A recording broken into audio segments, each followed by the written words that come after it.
Hey everybody, welcome back to the channel, and today we're looking at a brand new webcam released just today. This is the Logitech MX Brio. So these are two names that anybody who knows Logitech knows very well, the MX and the Brio. And then they did a little bit of a chocolate on my peanut butter on my chocolate kind of thing and brought the two together. In the box, you get the Logitech MX Brio with monitor mount, a real chunky USB-C to USB-C cable. And you do need to utilize this cable for this camera. You can't just grab any old cable out of the drawer. Well, you can, but if you do, you're going to be very limited on what you can actually output to your screen. You definitely won't be able to put out the max specs with a lesser cable. And last but not least, the instructions. So looking at the camera itself, you definitely get a familiarity in terms of other cameras that Logitech has offered in the past. You can see the dual mics on either side of the camera, and there's an indicator light to let you know when the camera's on, updating, or anything like that. The MX Brio has a pretty cool little privacy feature. All you gotta do is twist around the lens, and a shutter closes up. That's gonna keep Big Brother's eye off of you, he says while he literally has 4 cameras pointed at him. The mounting clamp has multiple access points to be able to shape it any which way you need to be able to point it properly at you. But what's even cooler is it detaches quite easily from the camera because it's just magnetic. But how are you going to mount the camera now? Well, underneath that little magnetic ball, there's a 1/4-inch thread for tripod or any other number of mounting options. All right, well, I think we've waited long enough. I think it's time to see what this camera looks like. And this is what it looks like, at least out of the box. So what we're looking at right now is our widest field of view. This is a 90-degree field of view, and it zooms in as tight as a 65-degree field of view. So I'm seeing a lot of things and having a lot of opinions right off the bat about this. Everything right now is in its default mode. This is literally what it looks like when you plug and play, at least in my setup. And you see the default white balance is a little cool for my skin. There's a lot of blue going on right now. I've got a big white light shining on me, so that's probably got a little bit to do with it. I'm noticing a lot of noise around my shirt and anything else that's darker right now, but the image is very clear and there's a lot of detail going on. You can see all sorts of horrible things going on in my face. You can see the mist in the back from my humidifier, and you can decently make out the textures on my chairs. But if I could say something about this default image, it's making the baby blues pop. But if they were any more vibrant, you'd assume that I'm shooting this live from Arrakis. What we're gonna do next is jump into some software and see what we can't do about cleaning this image up a little bit. Okay, so now we're inside the Logitech G Hub software, and this isn't the only software solution you can use to control this camera, but this is kind of the main one. Now, obviously you can see me on the screen. This is actually the G Hub's live preview of the camera. And in case you weren't fully aware, you can see here what camera you're using. But let's have a look over at the left here at all the controls. So we're gonna start in the crop tab. So the first thing, you have a bunch of presets that you can use here. So I'm on manual, but then you can also have different field of views. But you also have those options on the previous screen. So I don't know what exactly those are here for, but you can make any presets you want. So you can really get into the nitty gritty of this and set up whatever you need. Show mode, it's turned on right now, but it doesn't really matter based on what we're doing at the moment. What it does do is when you tilt your camera down, it flips the image so it's right side up when you're presenting something to somebody else. Say for example, I was doing some sketches down here you wanted to see, or I was doing an unboxing. Just to show you, we can just do it like this. So you can see how it flips over like that, and I can be typing. It's actually a decent quality overhead camera, to be honest. So next you have those field of view presets. So we're at 90, like I said, and then this is what 78 would look like and what 65 would look like. From here, you can also do a lot of zooming in and out, so you can get real tight. Ooh. You can actually watch my beard grow back in real time. And then when you're zoomed in, you notice that these position things come up, so you can actually move around and frame it up any way you see fit. And at any point on any of these tabs, you can reset to what the defaults were just by clicking here. All right, next we're gonna go to exposure. So right now, again, you got a bunch of presets. So right now it's on the default. So here, if I set it to streaming, all I can see here is that it turned off the low light compensation. Just go back to manual for these purposes. So we've got our auto exposure on right now. So if I turn that off, see it gets a little dark, but now you've got a shutter speed and you've got an ISO here. You wanna set it to a normal shutter speed. 1/60 makes sense here because I'm doing 30 frames per second. So to have double is actually a good thing here. Now the ISO, I'm obviously really underexposed here, so I'm just going to boost it up until I'm happy. Then you've got your HDR, your high dynamic range. Now it's turned on right now, and that's why I got the baby blues, but it's also why a lot of this noise is happening. Like if you look at those lights back there, they're going cuckoo bananas, and I don't really want that, so I'm going to turn it off. And now that's what you get. Now you can see that the lights are working a lot better back here.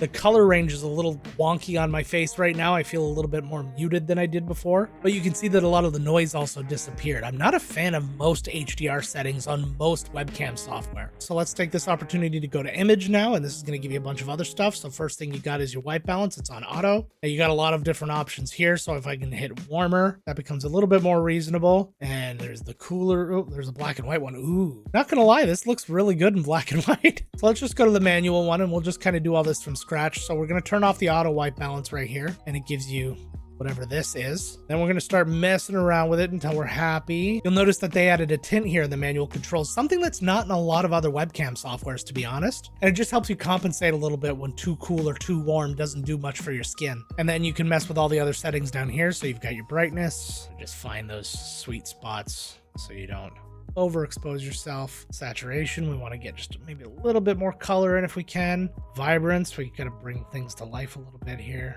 And then you get your sharpness here, but I've learned my lesson being 40 plus. Sharpness is not your friend. And with all said and done, this is where I landed. This is the most representative of what I can see when I'm looking around. So we went from out of the box looking like this to this.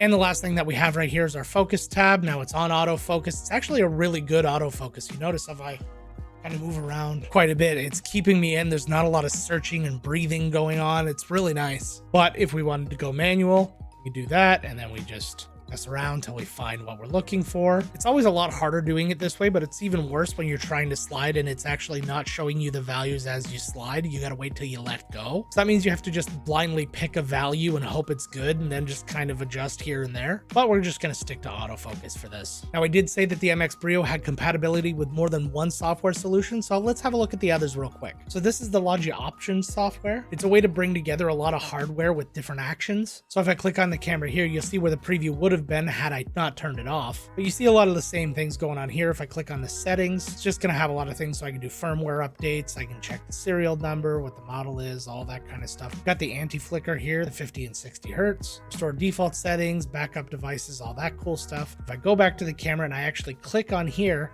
it's going to bring up similar controls to what we saw in the G Hub. You've got the same basic layout with the same basic tabs. And the last thing you have in this software is you have your smart actions. So this is kind of like an IFTTT thing. So if you can tell the shorthand of these things here, you can see that this is a keyboard command that's going to do multiple things. So bring to the foreground Google Chrome, browser, Gmail, or you've got something like this where you got meeting mode. So it's going to bring up Zoom and it's going to bring up a notepad so you can take your notes while you have your meeting. So this software very much not about content creators, but again, this isn't designed specifically for content creators. It's kind of sitting in that gray area for people who are working at home and people who are playing at home. And you got all these categories up here with preset actions that you might want to do, or you can actually build your own. So if you're leaning more to the work from home side of things, then this might be the software for you. If not, avoid it. And this is the Logitech software. Now this is something that just pop up in the corner so it's not being prevalent in your face. So if you look over here, you can see I've actually turned on the preview now so you can see all that at once. And then we've got our adjustments down here. So it's the same kind of things, just in a different order this time. So it's got all your auto stuff here, HDR, your anti-flicker, focus, exposure, low light compensation,